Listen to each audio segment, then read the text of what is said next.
E aí pessoal, tudo bem com vocês? Hoje o vídeo é sobre steel frame.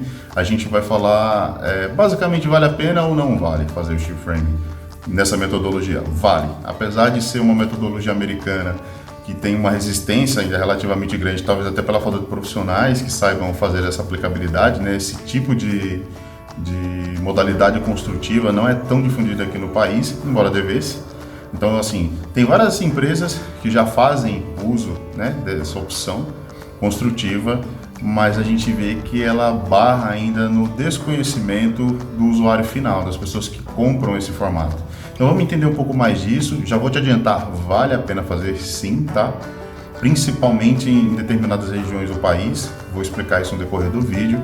E se tiver dúvida, escreve aqui embaixo no vídeo. Olha, eu queria saber mais sobre isso, por que aquilo. Vamos entender um pouco melhor aí a questão de preços, como é que eu posso fazer. Eu tenho um projeto já desenvolvido, como é que eu faço a adaptação para o steel frame. Então, é isso aí. Um grande abraço.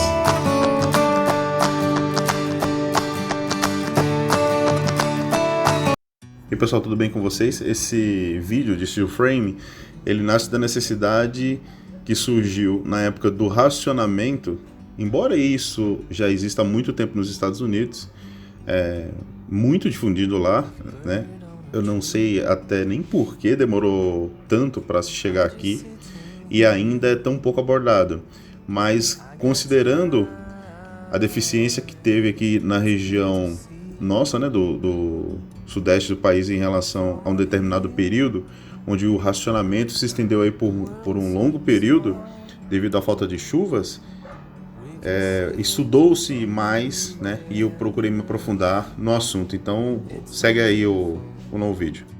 Fiquei com receio porque não sabia efetivamente até que ponto haveria o que seria concreto em relação à instalação dessa nova metodologia, nova aqui, né? Fora já bem realizável. O fato é que precisava evoluir, precisava experimentar coisas novas e, como um bom curioso, me aprofundei e procurei pesquisar empresas já existentes no Brasil que desenvolvem esse tipo de trabalho. A gente tem que considerar a situação de que tudo evolui, né? Na construção civil não seria diferente, não tem tanta novidade nas metodologias construtivas, isso acontece de uma maneira mais lenta, né? As novidades são muito mais relacionadas aos itens aí de revestimento e outros setores, mas a metodologia nem tanto. Porém, aparece algo palpável, né? O que seria o steel frame, né? Também conhecido aí como construção seca.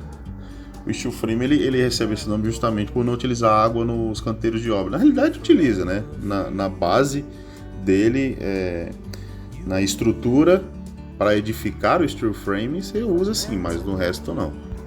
Vale lembrar ainda que muitos filmes, você ainda vê filme americano, o wood frame, né? Seriam a mesma metodologia construtiva, porém com madeira. Isso perdurou durante séculos nos Estados Unidos, aí veio a substituição pelo aço. Minha curiosidade era saber o preço disso tudo. Peguei aqui até exemplos de casas construídas desse formato, a estrutura é a mesma, tem casa aí com mais de 100 anos. E o mais engraçado disso é que, assim, não é novidade, tá? O steel frame ele é de 1933, o pessoal apresentou isso numa feira de Chicago, e aí não ganhou tanta força, inicialmente falando, não sei se por valor de aço, enfim. Assim, ele começou a ganhar uma força total depois da Segunda Guerra Mundial. Aí ele atuou mais forte, aí teve variações maiores, mas principalmente na Europa, por incrível que pareça, e Japão, depois que veio para cá. A título de curiosidade, o déficit eram de milhões de pessoas, de habitantes em determinadas regiões, principalmente no Japão, no pós-guerra. E o que mais chama atenção é o dinamismo que a construção é realizada, né? Isso ocorre porque, assim, ela é industrializada. Ela torna-se rápida, né? Muito funcional, além de ser sustentável, né? Porque tem um alto desempenho. Lembrando ainda que existe uma nomenclatura recente, acredito que seja recente, pelo menos para mim que se chama Light Steel Frame, né? Então eu fiz a subdivisão assim, vamos falar inicialmente pela anatomia de construção do steel frame. Então, como não usa tijolos, a construção em steel frame ela segue uma lógica diferenciada em relação à da alvenaria, né? Chegando, contudo, num resultado visual semelhante, porém muito superior em termos de precisão e qualidade. Nessa imagem aqui você vê a parede externa, né? O OSB, a placa cimentícia, por fim o acabamento. Aí você tem a membrana, a base coat e o isolamento termoacústico, a gente vai falar disso lá na frente com mais aprofundamento, e a estrutura dele em si. Então, como você pode ver aqui na figura, essa estrutura de uma parede externa, assim, essa combinação de elementos tem uma razão de ser assim, né? Cada componente exerce uma função específica, visando garantir a fachada resistente, durável e bonita. Vou falar aqui um pouco sobre cada um desses componentes. A estrutura é composta de aço galvanizado que recebe um tratamento anticorrosivo especial. E esse era o grande medo aí da questão desse material. Ele confere vida útil superior a 300 anos, garantia de fábrica. Para construções próximas ao mar, aí é utilizada uma camada mais espessa de galvanização. Vale a pena lembrar isso. A placa USB que você acha em home center, em qualquer lugar, só para atitude de curiosidade, o USB significa Oriented Strand Board. É um painel constituído de tiras prensadas de madeira reflorestada. Ele aumenta a resistência mecânica em relação à chapa de madeira comum, tá? Então, ela é usada como um contraventamento da estrutura de aço. Aí, assim, as construções de steel frame oferecem uma grande resistência a terremotos, considerando a região que você quer fazer, não sendo só aqui no país, tempestades e tufões. Não temos isso aqui. Assim, tem Santa Catarina, né, que já houve problemas correlatos, mas assim, no país como um todo não. E por parte dessa resistência garantida pelo USB. Então, mesmo que isso não faça diferença aqui no nosso país, né, volto a dizer, é uma amostra de desempenho do sistema, por isso que eu enfatizei. Sobre a membrana, toda a estrutura externa é embalada como uma membrana especial, né, a barreira de vapor. Essa membrana funciona como se fosse uma pele, ela impede a entrada da umidade, mas permite a transpiração da edificação. Assim, os problemas com mofo, infiltração são coisas do passado. A partir da membrana, existem diversos materiais e tecnologias que podemos empregar para o revestimento das paredes externas. Mas com a placa cimentícia, o revestimento mais utilizado devido à sua semelhança com o reboco foi a ilustração assim a ser utilizada aqui. A placa cimentícia, essa placa é composta por uma massa de cimento reforçada com fibra de vidro. Então ela resulta numa chapa com grande planicidade e estabilidade dimensional. Isso é bem legal com a finalização. Falando de uma maneira mais simples, assim, traduzindo, né? A parede ela fica bem plana e sofre menos deformação com a variação de temperatura, bem menos.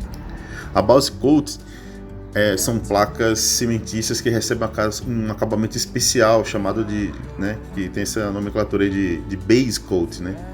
Esse acabamento nada mais é assim do que uma massa que é aplicada na extensão inteira da parede, responsável pela impermeabilização e aquele aspecto monolítico. Sabe quando você junta tudo?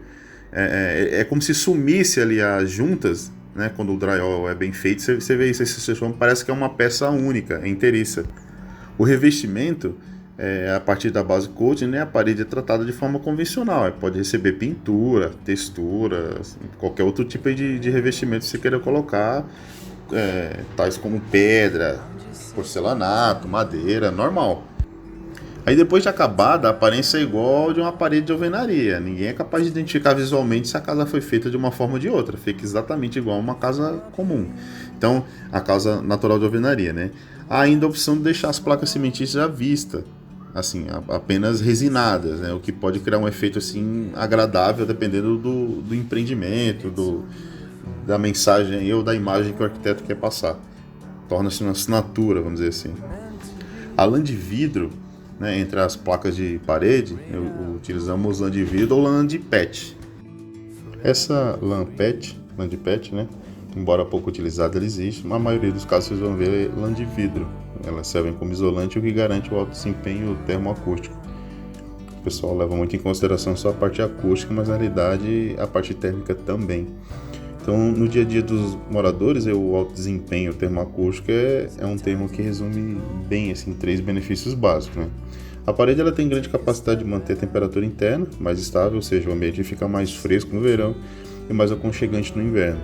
Como resultado, é uma grande economia de energia com climatização. Isso faz uma diferença muito grande no seu bolso, ainda mais com os preços hoje da energia. Além disso, o isolante diminui a transmissão de sons, o que é bem bacana para estudar, para concentração, para assistir filme, uma série de coisas, tanto no meio externo, para o interior da edificação, quanto de um ambiente para o outro, o que é bem interessante, né? Ela fica uma isolação generalizada. A parede interna, também vou falar aí conforme a imagem de todos os itens, né? A parede interna é muito semelhante à externa, porém é revestida de drywall, né? É um material utilizado aí na construção civil há muito tempo atrás nos Estados Unidos e muito difundido aqui também no Brasil. Então, para eliminar as emendas no encontro das placas de drywall, é utilizada uma fita micro perfurada, o pessoal comumente chama de fita de drywall, com massa niveladora, especialmente desenvolvida para esse fim, não é qualquer massa, o que garante uma parede ali totalmente plana, né? Não fica sem aquelas fissuras ao longo no decorrer das emendas. E aí, o que a gente chama assim de tratamento de juntas, que é o termo comum mais correto. Depois desse tratamento de juntas, a parede pode receber a pintura, a textura, qualquer outro tipo de revestimento que você vai usar ali, pedra, porcelanato, madeira, enfim. À primeira vista, você olhando assim de cara, o aspecto da parede acaba não tendo diferença nenhuma de alvenaria. Então, assim, mais para quem gosta de detalhes, é melhor visualmente falando, tá? Porque ela fica bem mais lisa e com aspecto de enquadramento de prumo perfeito. Então, assim, não confunda a parede de drywall do steel frame com as divisórias de drywall, são coisas diferentes. Então, apenas as placas utilizadas como fechamento são as mesmas.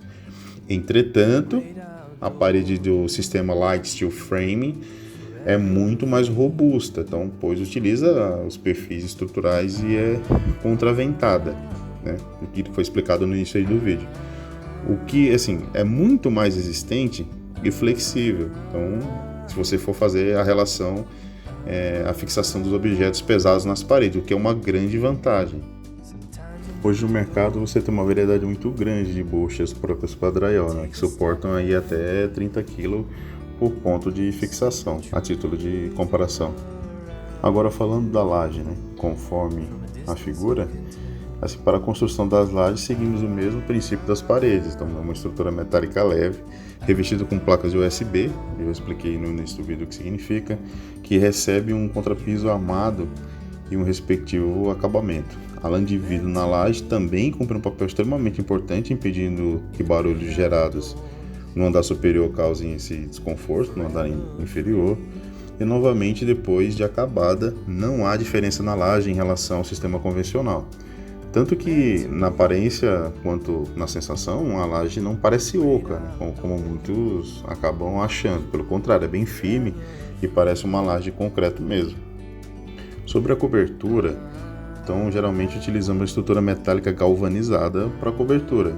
Então essa estrutura tem grandes vantagens, sendo a principal a leveza, né? A resistência estrutural e a resistência a cupins e outros parasitas, além de vencer grandes vãos com facilidade, que não é o caso da madeira do estilo convencional. Então, entretanto, nada impede que para telhados com estrutura aparente seja utilizada a madeira, né? Como na foto que a gente está colocando aqui como ilustração. Então, o steel frame é um sistema construtivo bem flexível, que se integra perfeitamente com diversas soluções já utilizadas na construção atual, ou na modalidade mais conhecida aqui no nosso país. Então temos várias opções de cobertura e as principais são as seguintes, né? A telha metálica termoacústica, as telhas single, telhas coloniais, telhado verde, lajes impermeabilizadas, né? Esse telhado verde, eu vou fazer um vídeo específico só para isso, depois eu vou mandar essa informação aí para vocês, é bem interessante, tem muita curiosidade a respeito disso. Voltando às lajes impermeabilizadas, né? Para esse tipo de laje, a gente tem a opção dela mista e ela seca, né? Na mista, você tem, assim, ela utiliza o mesmo sistema descrito no item da laje, com aplicação de manta asfáltica para impermeabilização. Na seca, O contrapiso é substituído por uma camada de XPS, né? É um polímero super resistente, assim, com alto índice de isolamento térmico. E por fim, uma impermeabilização com manta de PVC ou TPO. Então a laje seca é uma solução sensacional, pois é extremamente leve, isso faz uma grande diferença estrutural, com ótimo desempenho térmico. Então, para quem pensa em fazer um telhado verde, que a tendência da arquitetura sustentável nos últimos anos é essa, tanto a laje seca quanto a laje mista são ótimas opções, pois são bem mais leves que as lajes convencionais. Outro item que tem sido tendência atualmente são os geradores de energia solar, fotovoltaica, e enfim, tem uma série de empresas que já fazem isso, parcerias aqui, depois se quiser eu dou uma lista de várias que fazem isso. Explica até um pouco mais sobre custo, como funciona a nossa legislação local, mas esse é assunto para outro vídeo. Sobre as instalações elétricas, né? Não há diferença, tá? Nos materiais e no sistema utilizado nas instalações elétricas em uma construção de steel frame é convencional. Utiliza-se os mesmos quadros de distribuição, a condução, né? As mangueiras de condução, as caixas de passagem, os cabos de condução igual. Porém, há uma vantagem enorme. Não é necessário quebrar a parede para passar as instalações, né? Tudo é feito antes do fechamento de drywall. Então, isso economiza demais tempo, material e mão de obra. Isso sai bem mais barato para quem vai fazer a execução. A precificação é outra. Já no sistema hidráulico, né, é um pouco diferente. Então, utiliza-se tubos de polietileno reticulado, ou PX, né, tanto para as instalações de água fria quanto para as de água quente. Então, as conexões e a distribuição são de bronze, o que garante vida útil prolongada, livre de corrosões e entupimentos, além da resistência e temperaturas superiores a 100 graus, é importante ser dito. As mangueiras PX são flexíveis e possuem a vantagem de percorrer do ponto de distribuição até o ponto de consumo sem emendas. Por isso o número de conexões é bem reduzido, o que evita vazamento, queda de pressão, triplica aí a produtividade de instalação, enfim, dentre outras coisas. Os quadros de distribuição, eles são pré-montados e testados na fábrica, então isso garante agilidade no canteiro de obra, diminuindo aí problemas com vazamento, retrabalho, enfim. Bom, assim, com isso dá para você conhecer assim, melhor a estrutura e a anatomia do steel frame, né? Na próxima parte aqui eu quero apresentar as principais vantagens do sistema de um modo geral. Tá, mas por que a conclusão em relação às vantagens de um modo geral? Isso é bem pessoal, eu considero o que eu acho ser vantagem ou não, fica a critério de vocês decidirem se isso de fato são vantagens, mas eu vou elencar aqui porque eu acho que no fim, na análise geral, é o que conta. Vamos falar primeiro do conforto térmico. O conforto térmico é uma preocupação primordial do steel frame desde sua concepção, né? Uma vez que o sistema se originou em países aí com elevada amplitude térmica, então a gente falando aí de regiões do nosso país que tem essa diferença térmica bem acentuada, isso aqui se encaixa, que já é uma grande vantagem em termos de adaptação. Se você fizer essa comparação em relação ao método tradicional de alvenaria, isso já é uma vantagem. Então, por exemplo, caso alguém tenha dúvida em relação à amplitude térmica, que é a diferença entre temperatura máxima e temperatura mínima ao longo de um ano, ou até mesmo ao longo de um dia, né? Em algumas regiões aí, a título de comparação, né? No mesmo dia a temperatura pode chegar até 40 e poucos graus e uma mais quente baixar até -4, como já aconteceu aqui no nosso país. Então, portanto, uma edificação ideal deve reduzir os efeitos que a variação de temperatura provoca no seu interior, sempre mantendo o ambiente próximo da zona de conforto. Na prática, isso significa que a edificação será mais fresca no verão e mais aconchegante no inverno. Esse é o intuito. Para que isso seja possível, a construção de steel frame ela utiliza isolantes térmicos como as lãs, né? De vidro, de rocha, de PET. As duas que eu já utilizei, a título de comparação foi só vidro e rocha. A PET eu nunca fiz uso. Ainda não. Pretendo conhecer melhor. O EPS, o XPS e o poliuretano, sendo os mais comuns as lãs e o poliuretano. Os benefícios, ainda que a amplitude térmica não seja tão grande na sua região, o isolamento térmico confere um maior conforto para os usuários e grande economia de energia com a climatização ao longo da vida útil da edificação.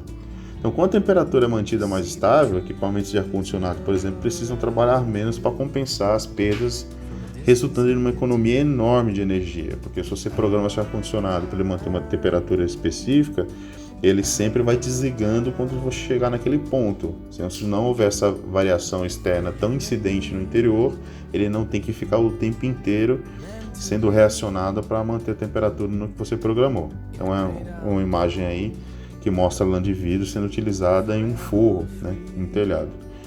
Conforto acústico é um item, para mim, indispensável em uma construção de qualidade. Entretanto, assim, passa despercebido na maioria dos projetos em especificações de uma construção residencial. Lembre-se que a gente está falando desde o começo do que seria ideal para mim. Isso pode ser uma diferença aí para vocês. Vocês, de repente, não liguem para isso. Eu ligo. Então, o principal fator que afeta o conforto acústico é a isolação sonora, isso é assim, a capacidade de um material, né, parede, lajes, coberturas, enfim, atenuar a propagação das ondas sonoras. Essa isolação ela pode ser obtida de duas maneiras distintas, né? A primeira maneira é a utilização de um material de alta densidade, uma vez que o peso dificulta a vibração e, consequentemente, a propagação do som. Então, é um processo utilizado na construção convencional, né, as paredes mais espessas e, obviamente, mais pesadas apresentam uma maior isolação sonora. A segunda maneira é uma utilização de um conjunto chamado massa-mola-massa, onde a descontinuidade dos meios é o responsável pela atenuação das ondas sonoras. Esse é o princípio utilizado na construção do steel frame. Então, o isolante acústico é inserido entre as placas de drywall. É um sistema muito mais inteligente, onde a parede pode ser especificada e construída com o desempenho necessário para cada situação, sem um aumento significativo de sua espessura, nem de seu peso, o que é a parte mais interessante desse processo. Aí, olha a tabela da norma BNT, aí, a NBR 15575, 2013, você vê bem essa diferença aqui, né? Então, ela resume a nova norma de desempenho. Então, como você pode ver aqui na tabela, os valores mínimos de isolamento acústico dependem do ambiente, mas variam entre 30 e até 45 decibéis. Então, observe o exemplo de 30, né? Só é permitido para paredes cegas de salas e cozinhas. Então, as paredes de alvenaria convencional possuem desempenho de apenas 38 decibéis. Isso significa que não são apropriadas para quartos, cozinhas, banheiros ou áreas de lazer. Já uma parede comum de steel frame, que utiliza apenas uma camada de 50 mm de lã de vidro como isolante acústico, tem uma isolação de 45, né, que é o valor aceito para qualquer tipo de parede, segundo essa norma. Sem a lã de vidro, uma parede divisória de steel frame proporciona a mesma isolação que uma parede de alvenaria convencional de 38 decibéis. Então, além disso, como o light steel frame é um sistema modular, podemos acrescentar camadas de lã de vidro, usar outros materiais de isolamento acústico e, resumindo, é possível atender a demandas ainda maiores sem sobrecarregar a estrutura da edificação, dado o material utilizado. Então, no comparativo de imagem, sim, ó, você consegue entender melhor essa isolação sonora de 60 decibéis. Perceba que a parede steel frame da direita tem o mesmo desempenho, com uma espessura 30% menor e com um peso 10,5 vezes inferior ao da parede de alvenaria. Então fica a observação para você que quer refletir sobre a superioridade do steel frame em relação à alvenaria, em quesitos como este conforto e desempenho, ou seja, quem liga investe nesse ponto. Resistência ao fogo. Uma das perguntas mais frequentes sobre steel frame é a resistência ao fogo, porque o pessoal tem essa impressão de que o negócio é um barril de pólvora, e não é assim, tá? A maioria dos componentes utilizados no sistema ou são resistentes a chamas ou são autoextinguíveis, evitando a propagação do fogo. Vou explicar isso de uma maneira mais específica. Para se ter uma ideia, o Corpo de Bombeiros exige que as paredes internas e externas de um edifício, assim como as lajes, elas tenham o TRF, né, que é o tempo de requerido de resistência ao fogo, de 60 minutos. Então, as placas cimentícias Por exemplo, ela tem uma resistência superior a 120 minutos, o dobro do tempo mínimo exigido pelo Corpo de Bombeiros, só para vocês terem ideia da diferença. Então, as placas de drywall também são resistentes à chama, uma parede interna formada de 2 placas de drywall standard de cada lado, né, com a lã de vidro no meio, tem TRF de 60 minutos. Então, dependendo do uso da edificação, a norma pode exigir um tempo resistente a fogo de até 120. Então, nesse caso, é possível atingir esse TRF utilizando placas de drywall RF, que são resistentes ao fogo, é uma placa de drywall específica. Então, concluindo, o steel frame atende perfeitamente às normas da BNT e do Corpo de Bombeiros para resistência ao fogo, sendo assim capaz de superar com facilidade. Um outro exemplo, são muito mais leves. Então, o peso médio de uma construção de alvenaria é cerca de 1.250 quilos por metro quadrado por pavimento, né? Considerando aí as cargas de ocupação, claro. Já no steel frame, esse valor é de apenas 250 quilos por metro quadrado, ou seja, 5 vezes mais leve. Essa grande diferença proporciona uma imensa economia com a estrutura de fundação. Outro fato interessante que eu considero como vantagem, que é a menor produção de entulho. A geração de entulho em uma obra de steel frame ela fica em torno de 1%, enquanto a de alvenaria, esse número chega assim fácil a 25%. Isso é fato, tá? Façam uma pesquisa, vocês vão ver que eu ainda estou colocando o valor baixo. Então, a construção civil sozinha ela é responsável por 50% da geração de resíduos sólidos do Brasil, por conta dessa metodologia hoje aplicada. Então, se conseguirmos reduzir esse número construindo cada vez mais casas com steel frame, a gente tem uma redução drástica no custo de criação e manutenção de aterros. Então, é um ganho para você, para as prefeituras, né, que tem esse problema gigantesco de administrar todo esse entulho, e também para o planeta de um modo geral, uma vez que a gente está usando recursos naturais de forma muito mais racional e acabando com a poluição.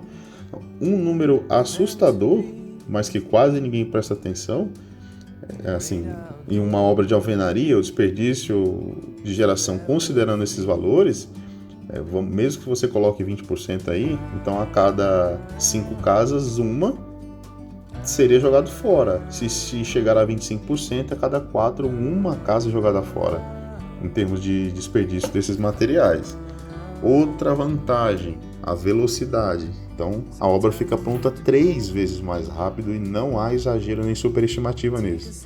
Uma obra de steel frame pode ser executada em 1/3 do tempo de uma obra de alvenaria, com qualidade muito superior, que é importante ser dito. Então, esse é um dos principais fatores que tem levado grandes construtoras, né? Posso dar exemplo de várias aqui depois nos comentários, se vocês perguntarem quais, a apostar no sistema para construção de condomínios horizontais, por exemplo. Esse ganho assim, de velocidade se deve a vários fatores. Eu vou citar alguns, né, que vamos colocar como principais. A possibilidade de pré-fabricação e pré-montagem da estrutura, como um exemplo aqui da foto. Os painéis estruturais são montados ao mesmo tempo que a fundação é executada, né? Isso permite um ganho considerável de tempo, uma vez que as peças são produzidas e montadas independentemente do andamento das obras civis no canteiro. Uma vez pronta a fundação, os painéis são instalados de forma rápida e eficiente. Essa montagem mostra os painéis aí de uma casa de 150 metros quadrados, não é uma casa tão pequena, que foram assim produzidos enquanto a fundação era executada e depois foram instalados em um único dia de serviço. Um único dia de serviço, com apenas 4 pessoas trabalhando. Entenderam a diferença, né? Um outro fator aí é a utilização dos insumos industrializados. Outro item extremamente importante para o ganho de produtividade no canteiro de obra é a utilização desses insumos, né? O que garante extrema qualidade e grande velocidade de instalação. Por exemplo, para o fechamento aí de 2,88 metros quadrados são necessárias apenas 2 placas, assim, na alvenaria, a mesma área, fazendo um comparativo, tá? Vou até repetir, 2,8 metros quadrados são necessárias 2 placas. Na alvenaria, a mesma área seria fechada com 88 tijolos. 88 tijolos.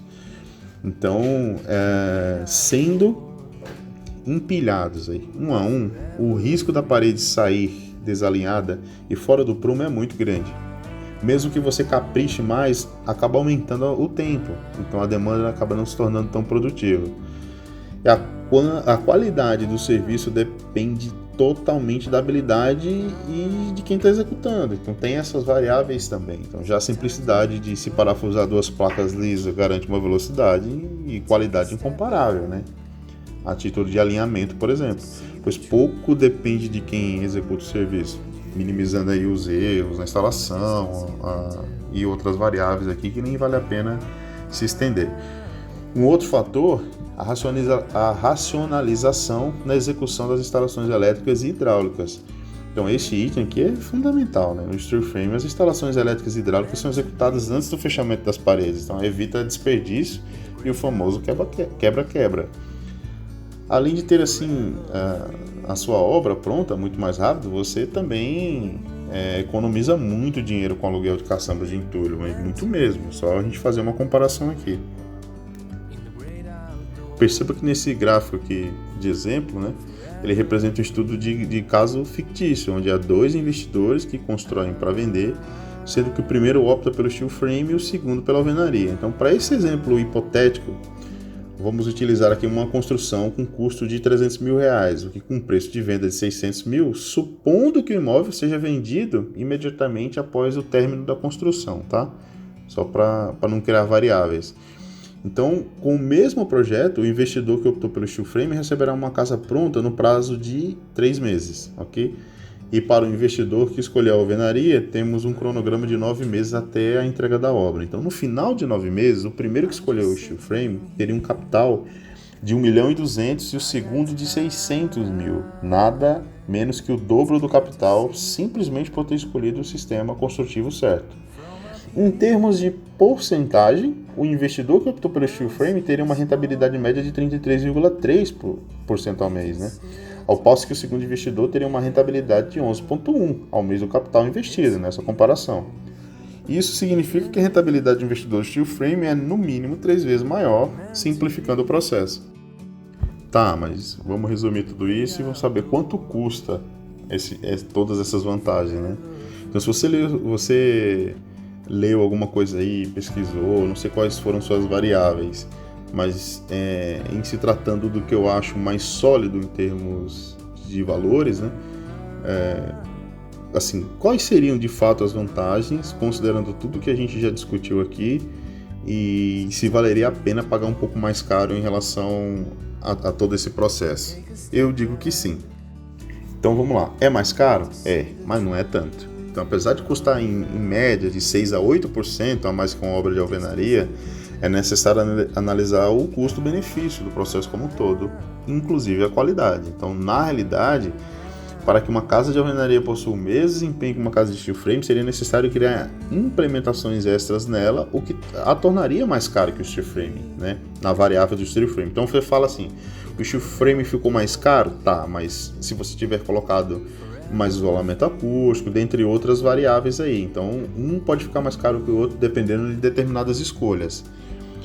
Ainda assim, eu considero tempo, economia, a parte assertiva, o acabamento, tudo isso como vantagens principais, o que no processo final acaba se tornando mais barato, ao meu ver. Então, existem diversos fatores a serem analisados, né? Importante falar sobre isso, né? Mas que fica aqui a vontade de passar a vocês um quadro geral e que a pesquisa de vocês se estenda. Procurem empresas e vejam o histórico dessas empresas, de que maneira eles estão realizando isso, sobre os profissionais, que ainda infelizmente são poucos aqui no país. Acredito que isso ganhe velocidade agora em 2020, que nós tenhamos uma gama muito maior de pessoas atuando nesse mercado, tá bom? Um grande abraço. Escrevam o que vocês têm para escrever aqui em relação a dúvidas, sugestões e experiências de vocês em relação a essa metodologia construtiva, tá? Grande abraço.